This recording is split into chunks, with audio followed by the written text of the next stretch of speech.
Hello everyone, আজকের ব্লগটা শুরু করছি মামাবাড়ি থেকে। আমি মা ও দিদি চলে আসলাম মামাবাড়িতে।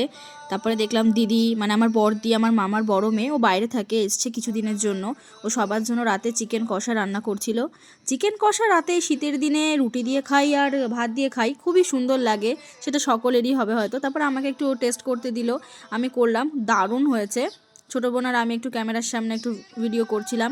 ছোটো বোন আবার স্যুপ বানিয়েছিল, এটা তো খেতে আরও সুন্দর হয়েছিল। আজকে তো মামাবাড়ি ভারী মজা, স্যুপটা একটু ট্রাই করছিলাম। ও বললো দিদি একটু খেয়ে রিভিউ দে কেমন হয়েছে। সত্যি দারুণ হয়েছিল, ওটা বলার মতো নয়।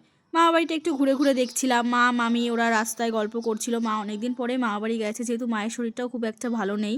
এদিকে বোন মামি সবাই গল্প করছিল। এটা আমার বড় মামা আর বড় মামি, ওরাও টিভি দেখছিল আর একে অপরের সাথে একটু গল্পগুজব করছিল। মামারও শরীরটা ভালো নেই। এই যে মামাবাড়ির মন্দির, খুব সুন্দর। কোনো একদিন দিনের বেলা ভিডিও করে দেখানোর চেষ্টা করব। খুব সুন্দর মন্দিরটা, আমার দিদা থাকতে থাকতেই মন্দিরটা করা হয়েছিল। লাস্টে দাদুকে টাটা বাই বাই বলে দেখে বাড়ি চলে আসলাম। টাটা।